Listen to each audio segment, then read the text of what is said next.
I really like you can pause during the cutscenes. So I'm just about ready to blow the top off that place and kick that guy's booty when Spyro let loose with some serious flame, dude. No joke. Flames from the mountain. Well, I was just trying to help. No, some help. You nearly turned me to ashes, dude. Mom, Dad, you should have seen him. He came out breathing fire. Alright? I tell you, it's crazy. You don't believe me? Spyro, tell me. Well, it's true, Dad. I swear. I just got real mad, opened my mouth, and whoosh, Flame City. It's not that, Spyro. I believe you both. It's just that your mother and I knew this day would come. What day? The day when we would have to tell you the truth. So that was the night that Spyro learned he wasn't a dragonfly after all, but in fact an exile from an unknown distant land. So, you mean I'm not your real son? You are our real son. It's just that you came from somewhere else. Far away, where wars rage on, and the innocent seem to always pay the price. It wasn't long after that night that Spyro decided to venture forth and find his home. So that's it, huh? Leaving sparks behind the old homestead? Not a care in the world. Don't look back. This is your home, Sparks. But I just found out that my home is out there somewhere, and I've got to find it. Besides, I'm not leaving you behind. I'm just leaving you where you belong. Well, I thought I belonged with you, because I'm always with you. But I guess I was wrong, huh? I'm sure I'm wrong in a lot of things. You know what? You're right, I'm wrong. Don't worry about him, Spyro. You know how hot-headed he can be. You'll see him when you get back. Now, son. Keep your head up. Your nose clean, and use that breath of yours wisely. All gifts come with a price. Don't listen to your father's preaching, Spyro. Just be yourself. It's all any of us can do. And that is the last time we see the Dragonfly parents. Well, they make a slight cameo in the next game, but So, still. hard as it was, Spyro left the only family he'd ever known and journeyed on to where he did not know.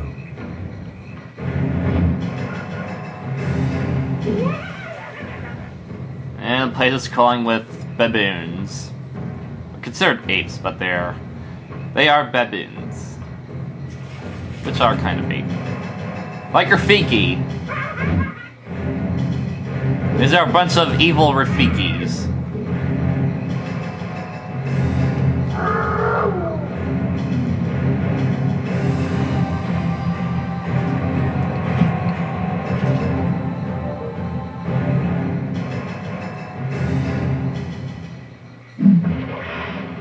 So we got a save point.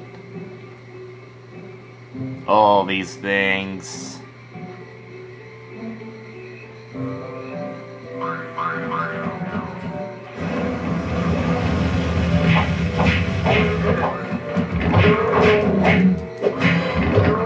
So you really don't get anything from these frogweeds. Not really worth your time to fight them.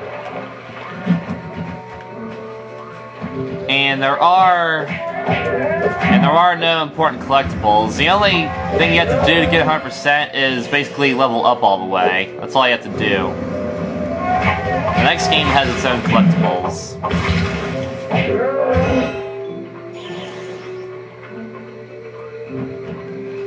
Here's a double jump. And you can glide. Cutscene. So, me and the old man were chatting, and this whole belonging thing, you know, came up, and we decided that best friends belong together. Even if one of them is purple and does have some weight issues. Weight issues, huh? Well, at least I've never been turned into a lantern. Oh, please, lantern schmantern. Let's see what's out there. Yeah, he was actually chucked in a lantern just now. These are spiders. And yeah, they also have their own individual names. Basically, the only enemies that don't have their own individual names are the frogweeds. What's it called? Yeah, the frogweeds.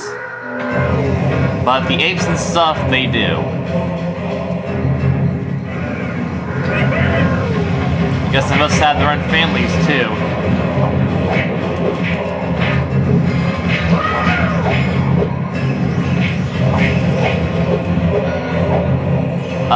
We can't really...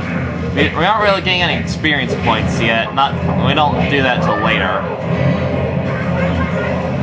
The experience points are they're the purple gems, I'm pretty sure.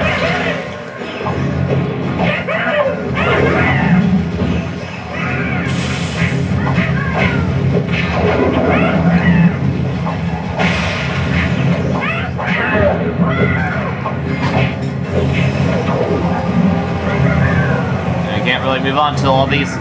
Can't move on till the enemies are gone. Sonic Next Gen.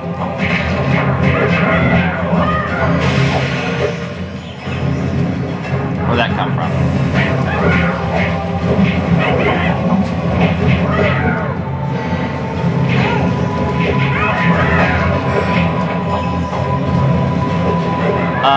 Anyway, there are 3 games in the Legend of Spyro series, and I am pretty much going to do them all now.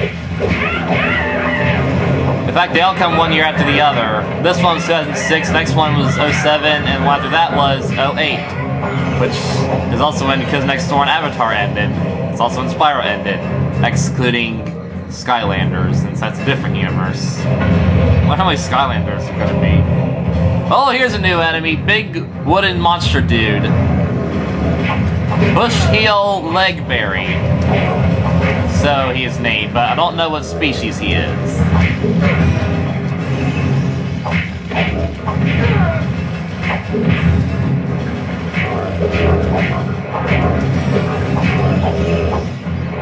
Wow, these guys aren't very tough as I remember them.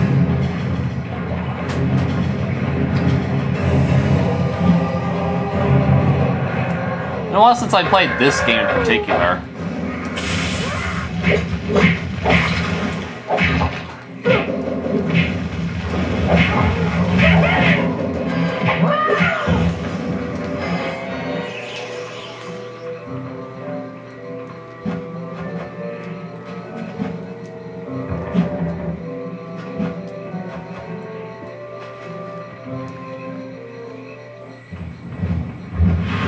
Oh, here we are. Breathe, Sparks, old boy. Go to your happy place. What in the world was that? I have no idea, but I'm going this way, far from it. Which brings us to the moment that Spyro's journey really began.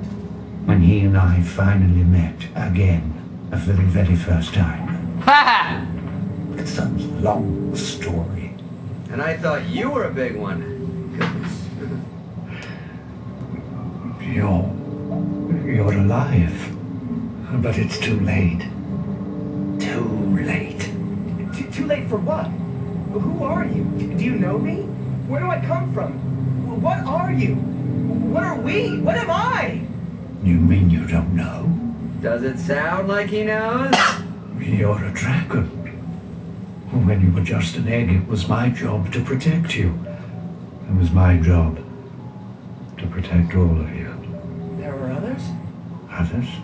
There were. There were 4 of us. Guardians, that is. And we had one job.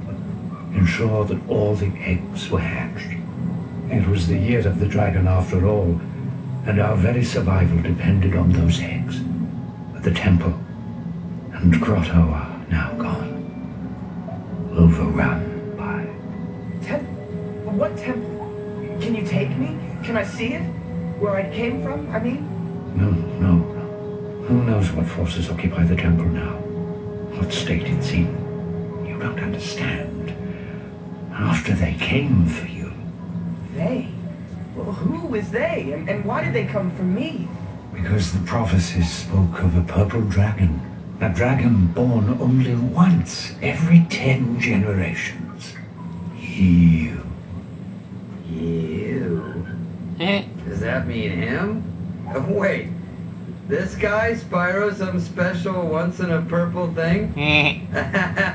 I think you might have mixed that one up. Whoa, that's a little... bit of a stretch. I've heard some doozies in my day, but that takes the cake. Spyro, is it? Well, Spyro, I assure you that I'm telling you the truth.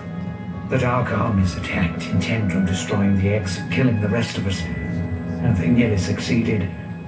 and then they lay siege to the other islands.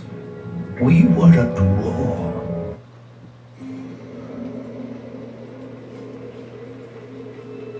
For many years we fought all over the islands. Brutal clashes with the armies of the Dark Master, who was intent on preventing the prophecies from coming true. The other three Guardians and I led our small but valiant forces into battle after battle against our ruthless, mercenary foe. And when we were beginning to turn the tide, Cynder came. Cynder? Yes, Cynder. Cynder was, is, monstrous, horrific, ferocious, black dragon that fills the skies with terror, an unstoppable force of nature. Yeah, you had me at ferocious. Listen, sounds like that thing that was chasing us, Spyro. Yes, she still searches for me. And years ago I watched as Cynder plucked the other Guardians from the fields of battle, like so many ripe grapes from a vine. Without them, our cause is lost. Only I, Ignitus, managed to escape. Not that it matters. Cynder now rules all, and I sit here wondering what might have been. What else I might have done. Wow. Sounds fun. I want to hang out with this guy. Yeah, why have you given up? I just find out that I'm this special dragon, and you tell me all is lost? That I have no home or family left? I've come way too far to give up now. I want to see where I come from. Hold up, Savior Boy. Were you not listening to this guy? He's talking about flying dragons and war and horrible... This is bad stuff, alright? I don't know if we're hearing the same thing. Yes, Spyro. It's not as simple as that. It's true, the prophecies spoke of the purple dragon destined to put his stamp on this age. But the prophecies didn't foretell the devastation that surrounds us now. Maybe you're right, but I'm willing to try. I want to take the first step. You're actually gonna go along with this lunatic. Very well then. We'll go. You deserve to see your beginning before it all ends. Am I the only one saying here? He's telling us we're doomed, alright? That's when I go, maybe we should, go back to the forest with the flowers and the fun stuff.